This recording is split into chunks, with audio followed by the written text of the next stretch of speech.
bem, já abriu lá em Hebreus capítulo 2, verso 1. Hoje a palavra é essa, da série A Graça e Salvação. Um filho eleito de Deus pode cair da graça? Todas as mensagens falavam que nós éramos eleitos, predestinados, não é? Ungidos, casa de Deus. Todas as palavras nos davam uma certa segurança, não é? No nosso estado de eleito. Aí vem a pergunta: um filho eleito de Deus pode cair da graça?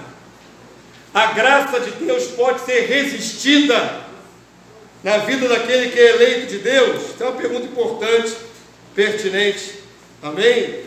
Hebreus capítulo 2, verso 1, vamos responder com texto. Não com filosofia, não com teologia, mas com texto. Quantos já acharam? Digam amém. Amém. Vamos ler juntos, quem quiser? São textos importantes para a compreensão. Amém, amados de Deus? Hebreus 2:1 diz assim, vamos lá? Por esta razão, vamos juntos, igreja? Por esta razão, importa que nos apeguemos com mais firmeza às verdades ouvidas, para que delas jamais nos desviemos. Presta atenção que a palavra desviar está aí no contexto, não está aí? Desviar é sair do rumo, desviar é sair daquilo que Deus planejou. Vamos lá, verso 2: se, pois, se tornou firme a palavra falada por meio de anjos, e toda transgressão ou desobediência recebeu justo castigo. Agora leia comigo bem forte, verso 3, vamos lá? Como escaparemos nós se negligenciarmos tão grande salvação? Repete comigo, por favor, comecinho, vamos lá? Como escaparemos nós se negligenciarmos tão grande salvação? Uma pergunta: a qual, tendo sido anunciada inicialmente pelo Senhor, foi-nos depois confirmada pelos que a ouviram. O autor dos Hebreus faz aí uma comparação. Deus punia com rigor, antes de Cristo, os que transgrediam a lei, e a lei foi mediada por anjos. Até os judeus creem nisso, que houve mediação angelical para que a lei chegasse até os homens. E Deus puniu. Querido, se eu tivesse tempo, eu não tenho tempo para falar mais sobre isso, uma mensagem. Eu fiquei meditando em casa. Olha o povo de Israel que saiu do Egito. Quantos saíram? Fiz um cálculo na última mensagem. Mais de 2 milhões de seres humanos. Quantos entraram na terra da promessa? 2. Saíram 2 milhões, entraram vivos da mesma geração, 2. Josué e Caleb. Nem o líder entrou, que é Moisés, que na última hora deu uma sobrecarregada no coroa, no velho, no ancião, que Moisés devia ter uns 120 anos, e ele não aguentou mais tanto peso de murmuração, e deu com o cajado da pedra, com querendo bater no povo. Quantos entraram? 2. Quantos morreram pelo deserto? Mais de 2 milhões de judeus. Deus, será que mudou depois de Cristo? E aí o autor da carta dos Hebreus diz: se aquela primeira aliança mediada com anjos, as transgressões eram punidas, como você acha que nós, da nova aliança em Cristo Jesus, porque os Hebreus agora estão falando para a nova aliança, você acha que nós escaparemos se negligenciarmos a salvação que veio através de Cristo Jesus? Então preste atenção, que a palavra começou falando de desvio, não é? Falando aí de desobediência, de transgressão, e ela conclui dentro do seu contexto dizendo como é que nós vamos escapar se formos negligentes, se levarmos a vida cristã de qualquer jeito, se acharmos que está tudo bem, Deus perdoa tudo. A palavra é uma pergunta retórica, né? Aquela pergunta que faz pensar, cuja resposta está implícita na sua mente. Você acha que escapa se você viver de qualquer maneira, mesmo sendo eleito da graça, você acha que vai escapar, irmão, da justa condenação e ira de Deus? Então preste atenção, irmãos. Nessa série de mensagens, né, nós falamos mencionamos o calvinismo. Eu queria deixar gravado aqui, porque vai online, outras pessoas vão analisar aquilo que nós falamos aqui, que nós não somos calvinistas. Talvez quem não conheça a visão calvinista não entenda o que eu estou falando. Mas o grande mover, a reforma protestante se dividiu em dois. Uns seguindo Calvino, outros seguindo Armínio. E dos calvinistas surgiram igrejas como, por exemplo, a igreja presbiteriana. A igreja presbiteriana, ela é de origem e de viés calvinista. E alguma ala da igreja batista também tem o mesmo pensamento. Você vai logo identificar o que eu vou falar. Você conhece o jargão, uma vez salvo, salvo para sempre? Quantos conhecem? Quantos conhecem? Digam amém. Amém. Essa é a modalidade de pensamento calvinista, que diz: Deus elegeu, escolheu seus eleitos e, de certa forma, os blindou, guardou uma blindagem, e eles não perdem a salvação de maneira nenhuma. Salvação não se perde, segundo o calvinismo, porque Deus já escolheu, Deus já separou, não tem como eles perderem salvação. O nome dessa teoria, desse ensinamento é determinismo. Deus determinou quem vai ser salvo, e em contrapartida, quem não é eleito, direto para a condenação eterna, determinados para o fogo. Nós não somos de interpretação de teologia calvinista. Nós falamos no domingo passado, Deus há de ter misericórdia dentro da criação. A criação não vai direto para o fogo, vai ser julgada. E Deus há de ter misericórdia. No reino futuro tem súditos. Quantos dizem amém? Então nós não somos calvinistas. Deus não separou a humanidade. Esse aqui eu escolhi, o resto vai tudo para o fogo. Isso não é assim. Em compensação, o escolhido se sente dessa maneira, tão blindado, que ele relaxa na sua salvação, que ele vive uma vida de indolência, porque está salvo. Para que vigiar? Já estou salvo, estou garantido. E o autor aos Hebreus diz: como é que vai escapar se negligenciar? Quero mostrar a vocês que o pensamento radical calvinista não é o correto. Existe a eleição e Deus elegeu os seus filhos. Porém, queridos, a graça do Senhor, ela atua na nossa vida com a nossa interação. A graça não pode ser algo imposto a nós, de maneira que eu não tenha nem livre vontade de abrir mão de Deus. Eu não devo abrir mão de Deus, mas é possível abrir mão de Deus, é ou não é, igreja? Alguém pode dar as costas de Jesus? Sim ou não, igreja? Na prática, quantos eleitos de Deus você conhece pelo mundo? Quantos eleitos de Deus que começaram bem, manifestaram sinais, hoje estão presos nas trevas, em pecado, em adultério, bebendo, fumando, se entregaram à devassidão? A eleição não tira de nós a responsabilidade de viver uma vida santa, piedosa, agarrados com Deus. A palavra de ordem é perseverança.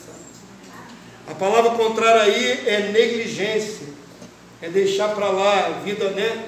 Como diz uma música aí do mundo, deixa a vida te levar.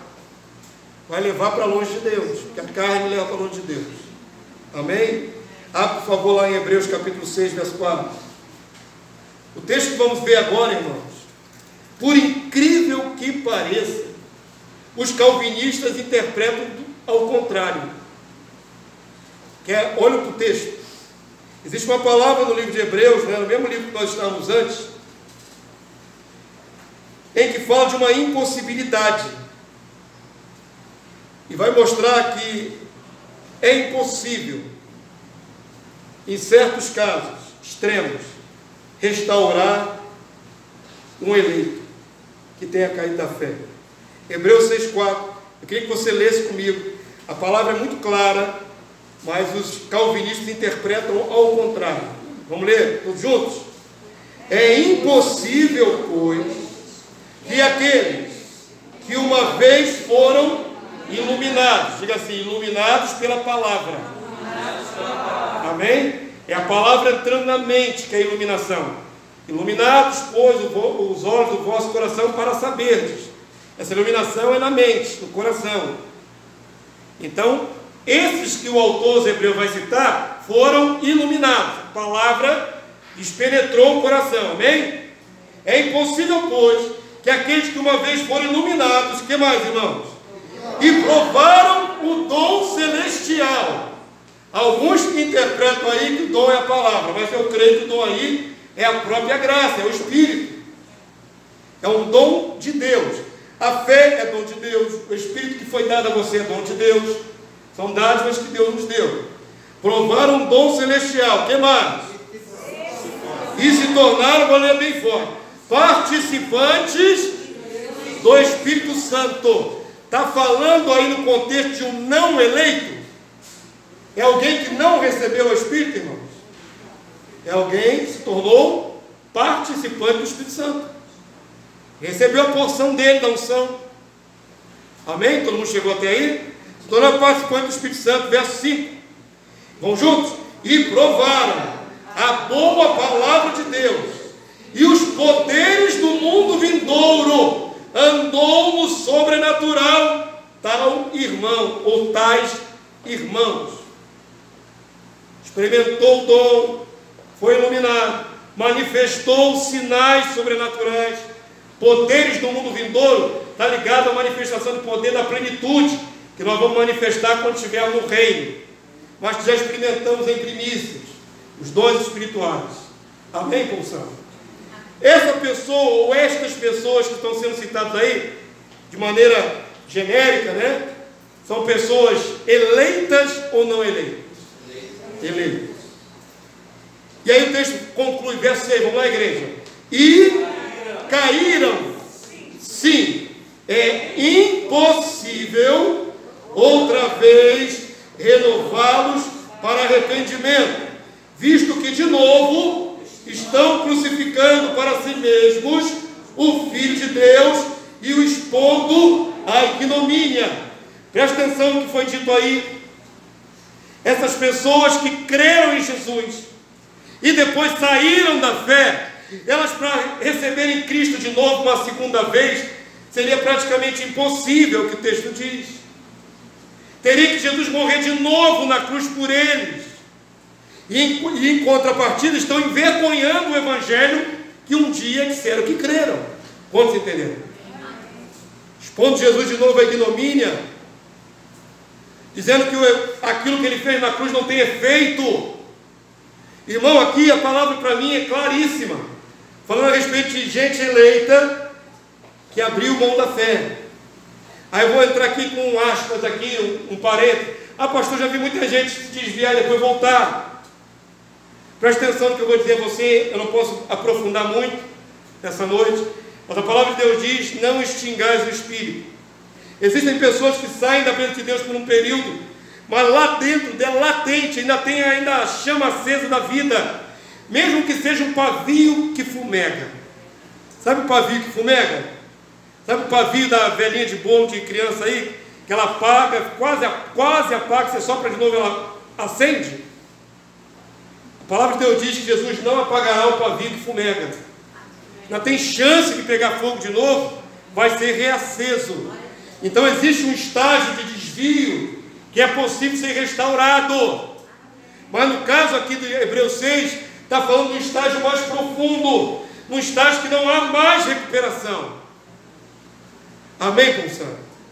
Então a palavra diz que para esses casos não tem jeito. Não tem jeito. Deus não é o Deus do impossível. Então por que o autor dos Hebreus repete 2 vezes a palavra impossível nesse caso? A palavra impossível não deveria nem constar, não é? Mas ela está aí reforçada com ênfase 2 vezes no contexto. Vamos ler o restante do versículo. Parei aonde? Verso 7. Olha aí o texto. Porque a terra que absolve a chuva, que frequentemente cai sobre ela, e produz erva útil para aqueles por quem é também cultivada, recebe bênção da parte de Deus. O autor dos Hebreus agora vai explicar porque em alguns casos não é mais possível. Deus desiste dos seus filhos com facilidade? Obviamente que não. Estou afirmando aqui só em casos extremos de apostasia. Essa parábola que o autor usa agora, a chuva que frequentemente cai, quer dizer que Deus continua insistindo na vida desse filho de Deus. Ele está se desviando ou está desviado, mas Deus continua investindo a sua misericórdia nele, frequentemente.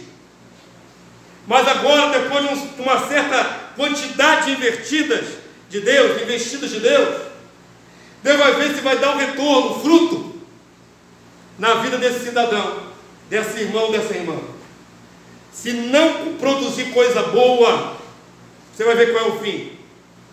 Se conseguir reverdecer e produzir, glória a Deus.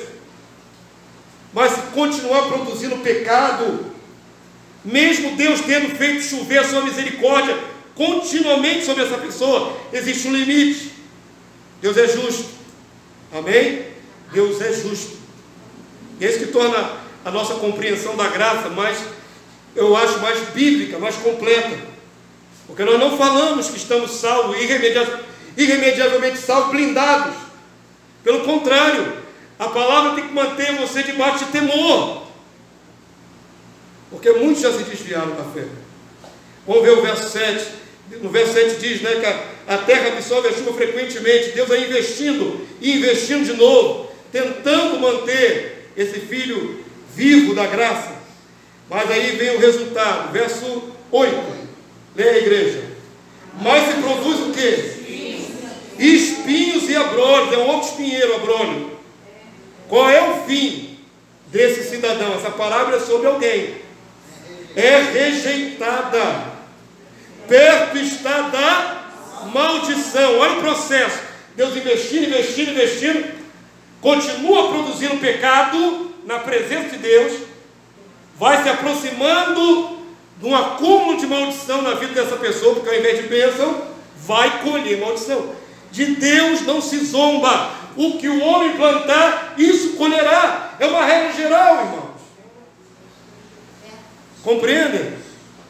Perto está da maldição, outro estágio, avançou para a maldição, vai ficar debaixo da maldição. E qual é o fim deles, irmãos? E o seu fim é ser queimada. Ali na palavra de Jesus sobre a videira verdadeira, ele diz: eu sou a videira verdadeira, quem permanece em mim produz fruto, Deus o limpa. Mas quem sai de mim ou não produz fruto é cortado da videira.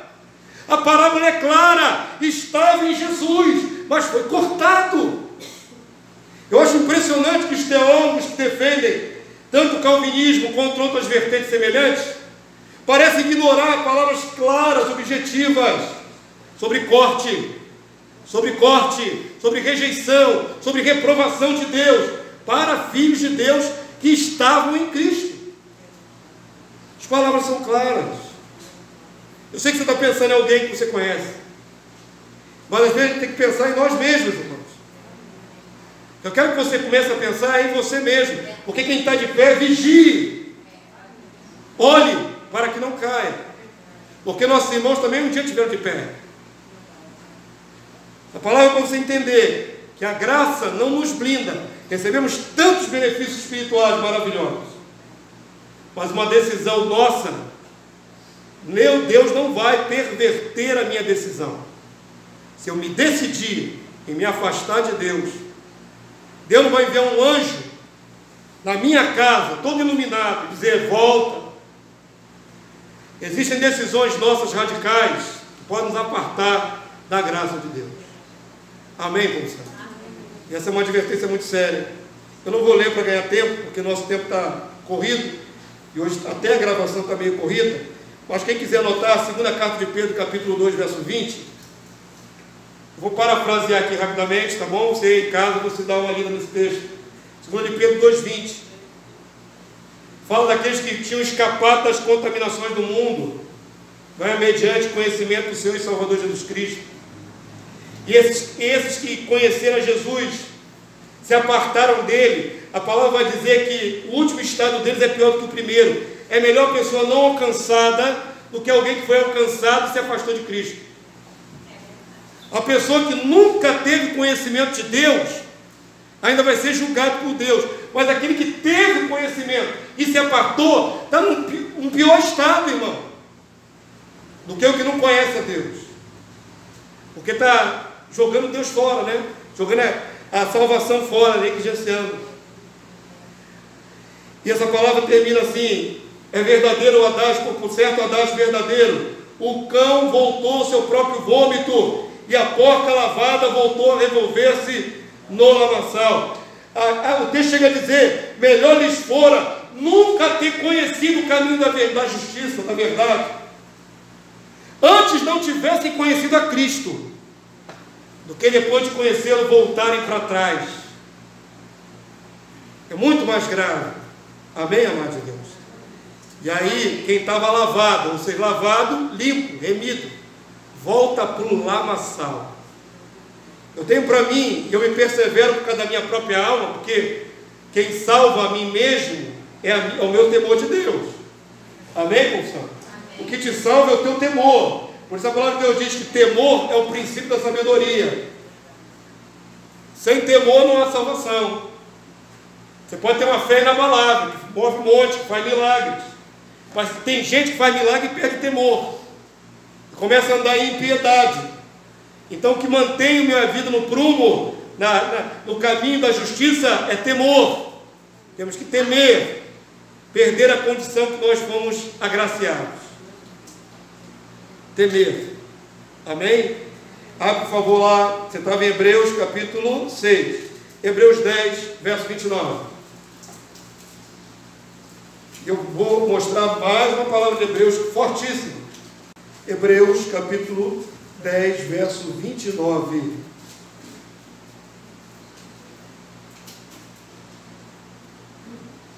Quantos já conseguiram achar? Amém. Amém? A palavra do Senhor diz assim, e é mais uma vez uma pergunta retórica, né? De quanto mais severo castigo, julgai vós, será considerado digno aquele que calcou aos pés o Filho de Deus. Sabe o que quer dizer essa frase aí, irmão? Calcar aos pés, pisotear. Olha só como é que é grave e forte e contundente esse versículo. O autor sugere, imagine você qual castigo merece aquele que pisa a Jesus. Que pisa. Estão compreendendo? Calcou aos pés o Filho de Deus. Perceba que é um eleito. Olha para o texto, olha para o contexto. E profanou o sangue da aliança. Vou ler comigo o finalzinho. Com o qual foi santificado. Está o verbo no passado. Esse cidadão já tinha sido santificado pelo sangue da aliança de Jesus com Cristo. Qual o castigo que merece? Se ele pegou esse sangue e profanou, ele pisou, jogou fora, irmão, rejeitou. Como quem pisa em algum dejeto e raspa o pé assim no chão. Olha como é que é grave esse texto. E o texto diz, profanou o sangue da aliança com o qual foi santificado. E agora lê o finalzinho. E ultrajou o Espírito da graça. O ultraje ao Espírito vai direto para o Pai. Vai direto para o Pai. Qual o castigo? Qual o juízo? Para alguém que foi santificado, pisou tudo isso, jogou para lá e ultrajou o Espírito de Deus. Qual juízo você pensa que ele deve receber? Então não vejo base nenhuma para essa ideia de estar salvo, estou salvo, salvo para sempre, e fica numa vida, não é, morna, uma vida cheia de pecado, cheia de mundanismo. Não vejo base para alguém ficar estribado nisso. Deus é o Deus que ele mantém ainda a sua palavra para cumprir, e a palavra de Deus é muito clara. Ai daquele que cai nas mãos de Deus vivo. Irmãos, se a gente perde a perspectiva de quem é Deus e começa a achar que é tudo relativo, Você coloca em risco a sua própria condição diante de Deus. Quantos estão entendendo? Diga amém. Amém. Vou fazer uma pergunta. Um eleito pode ser cortado e cair da graça, irmãos? Pode ou não pode? Pode ou não pode? Vai conversar com um calvinista, ele vai dizer que não pode. Vai pegar um monte de versículo e vai dizer, não pode. E quando alguém dentre eles sai da graça, sabe qual é a resposta que eles dão? Nunca foi de Cristo. Para eles é impossível o desvio, a apostasia.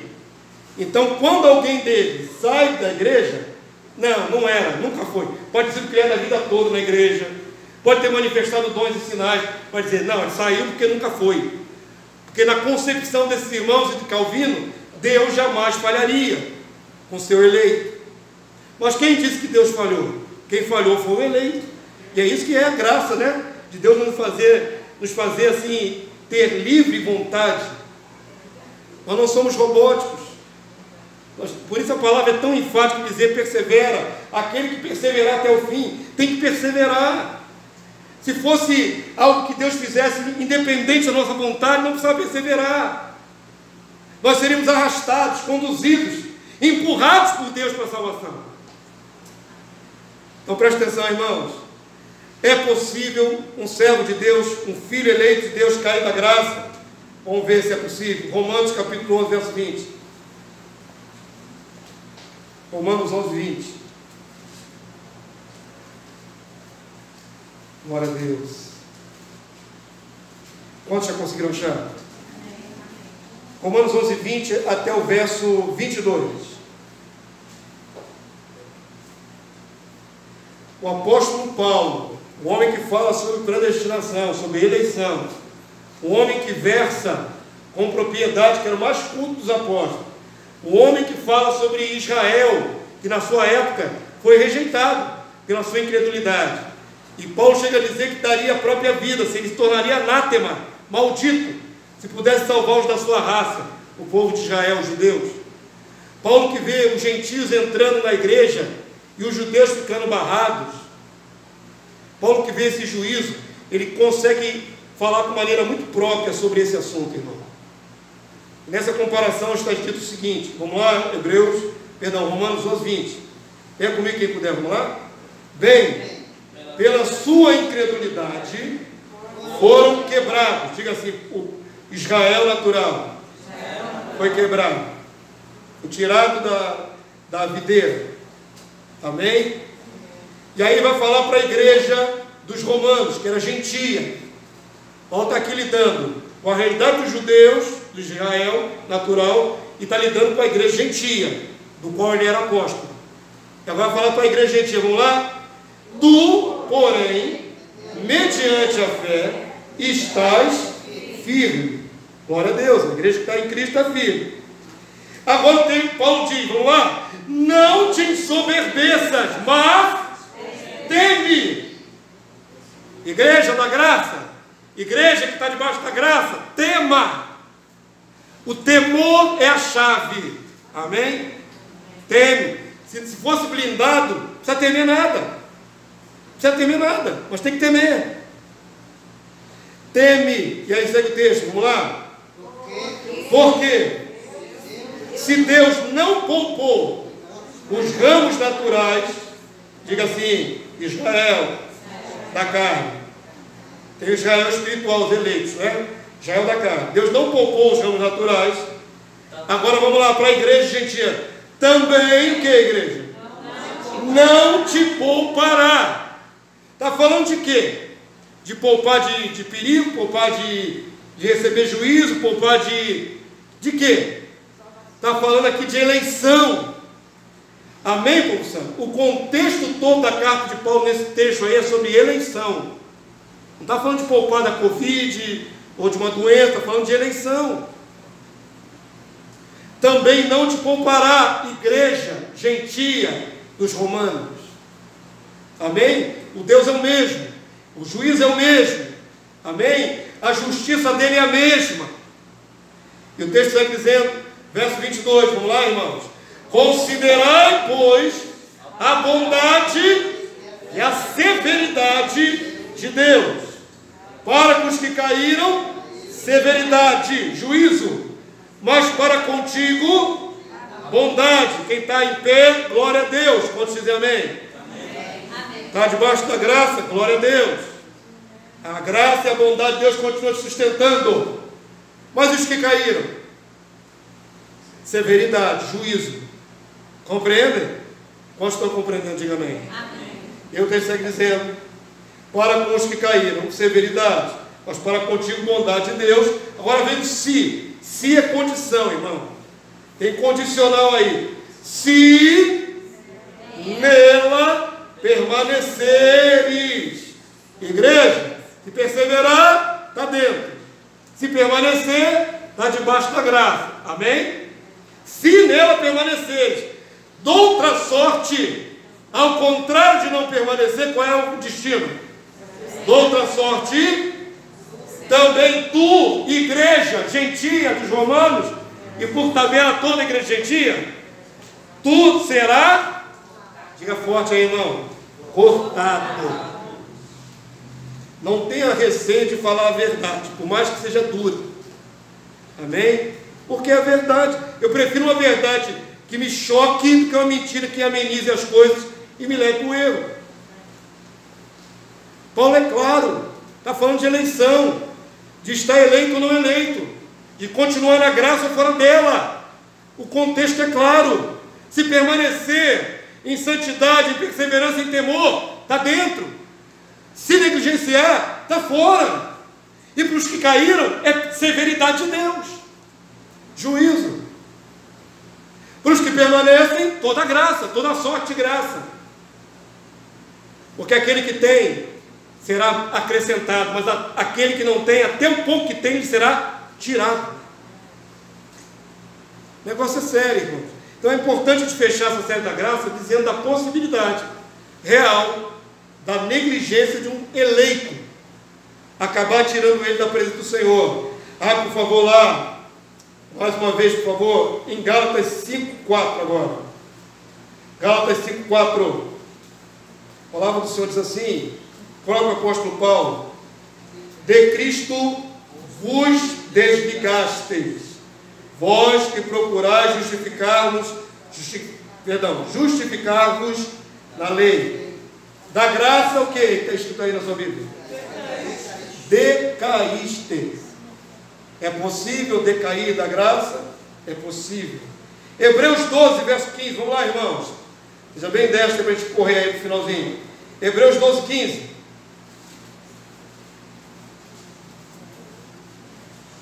Eu disse na outra mensagem, quando eu falei dos vasos de misericórdia, que certos sentimentos dentro de nós podem atrapalhar a obra de Deus.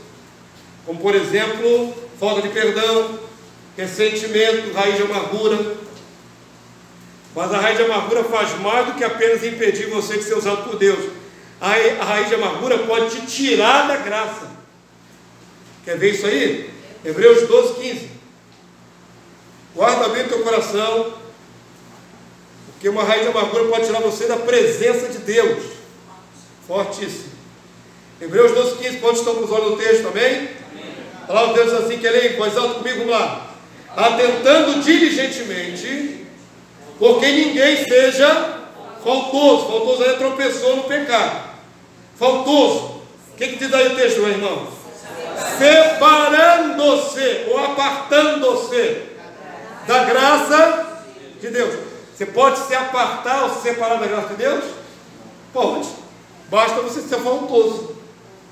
Você pode se apartar da graça de Deus. Separando-se e apartando-se da graça de Deus. E aí o que diz o texto? Nem haja alguma raiz de amargura que brotando vos perturbe e por meio dela muitos sejam contaminados. A raiz de amargura é um problema muito sério, porque o coração fecha, a comunhão acaba, o corpo de Cristo é dilacerado. A raiz de amargura dilacera a unidade do corpo do Cristo. A unidade do Espírito vai embora por causa de pensamento amargurado contra o irmão, contra o outro, contra o pastor. É sério? E a pessoa acaba com o coração endurecido, apartando-se da graça, separando-se da graça. Por favor, irmãos, 2 de Pedro, capítulo 1, verso 10. Segunda carta de Pedro, capítulo 1, verso 10. Como eu disse, a teologia calvinista erra no seu extremismo ao dizer que o eleito não pode ser apartado da graça, quando a palavra de Deus claramente diz isso. O calvinismo erra quando diz que quem se aparta nunca foi, porque aquele que foi pode sim também voltar atrás. Aquele que é filho de Deus pode voltar atrás. Sabe por quê, irmão? O processo da nossa eleição não é um determinismo. O processo da nossa eleição depende também da nossa interação. Nós não nos salvamos. Deixar claro que alguém, o pastor falou que a gente se salva. Não, a gente não se salva. A gente está chamado para a salvação. Trilhamos o caminho que é Jesus Cristo para a salvação. Mas tem que entrar pela porta, andar no estreito caminho e entrar naquela portinha apertada. Tem uma ação nossa, amém? Que nos é facultada pela graça. Mas dizer que nós não temos nenhuma força, nenhuma responsabilidade no processo que vai culminar na nossa salvação, seria dizer que Deus nos arrasta a força. Olha o que diz segunda carta de Pedro 1,16, vamos lá, 1,10. É 1,10 ou 1,16? Eu falei, 1,10. Quem quer ler, lê comigo. Vamos lá, irmãos? Por isso, irmãos, procurai com diligência ou empenho cada vez maior, o que, irmãos? Confirmar a vossa o quê? Vocação e eleição. Eleição tem que ser confirmada. Presta atenção, pelo calvinismo você é eleito, acabou, não discute mais, está dentro, está salvo, irremediavelmente salvo. Aí vem o apóstolo Pedro e diz, não, você foi eleito, está vocacionado em Cristo, agora com esforço ou empenho maior, confirme. Confirmar, irmão, é procedimento nosso. Quantos dizem amém? Amém. Você recebeu um bilhete vermelho, rubro do sangue do Cordeiro da Salvação, está o bilhete premiado na sua mão, tá? Agora você tem uma jornada e tem um comportamento diário para confirmar a sua vocação e eleição. Esse texto aqui é chave, irmãos. Vocação e eleição tem que ser, diga comigo, vocação e eleição tem de ser confirmada. Amém? Está escrito aí que se você tiver o procedimento correto, o texto diz, porquanto, procedendo assim com diligência, não tropeçareis em tempo algum. Amém, confissão? Abre por último aí, eu quero que você abra em primeira carta de João, capítulo 5, verso 16. Não posso deixar de falar sobre esse texto. Primeira carta de João 5,16.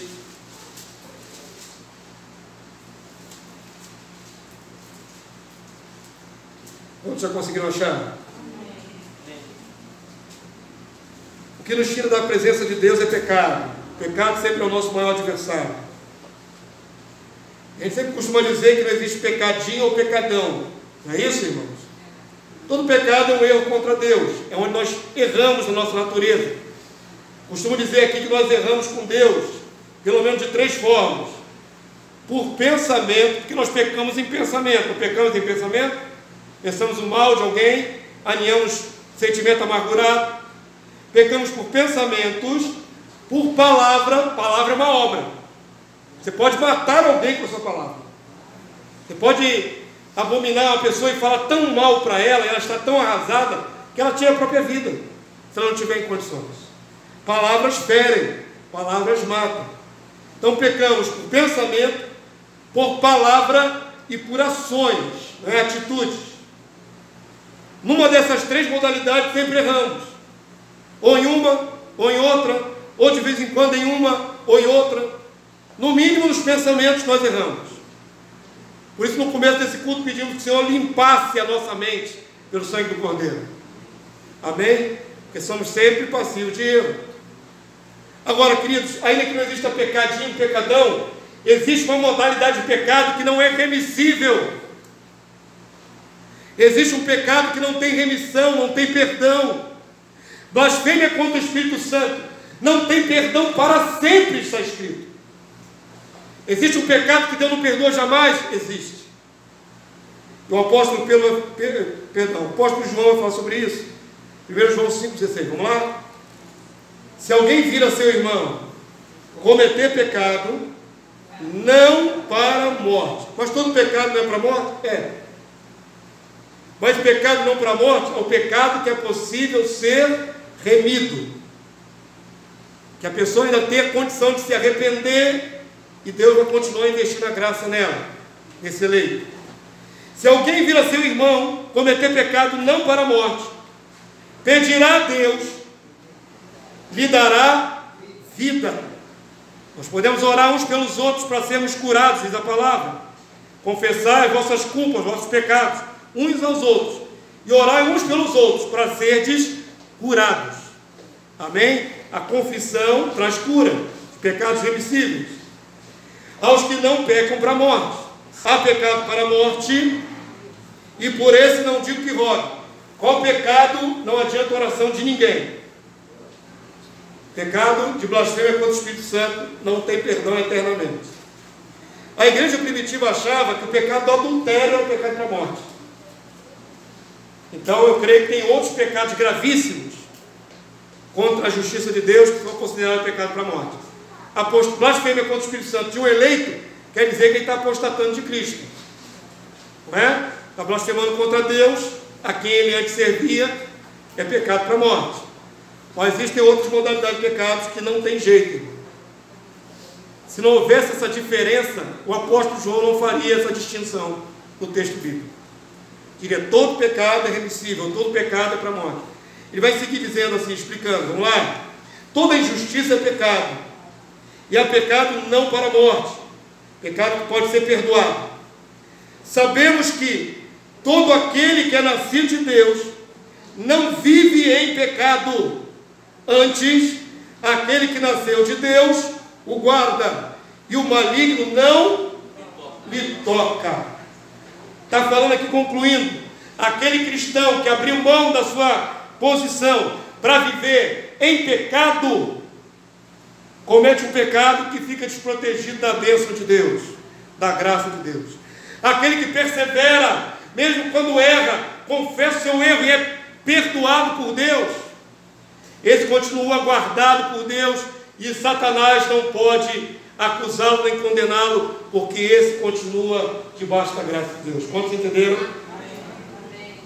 Olha a condição daquele que se aparta de Deus, que é terrível. Ao contrário, aquele que está debaixo de maldição ou longe de Deus, o maligno vai alcançar.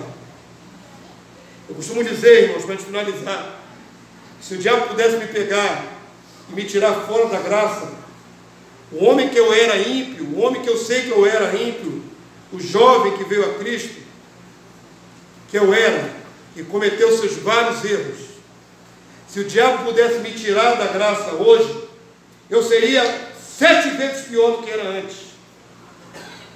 Eu acho que faria coisas que nem pensava em fazer quando eu era ímpio antes de vir a Cristo. Porque uma vez que você sai da graça, você está passivo do diabo te dominar. Quantos entenderam? O negócio é sério, né? Se não fosse sério, essa palavra não tinha que ser a última dessa série da graça. A série da graça tem que terminar gerando temor no nosso coração. Porque nós fomos vocacionados por Deus para alcançar a salvação. Não podemos negligenciar. Bem, fica de pé, irmãos.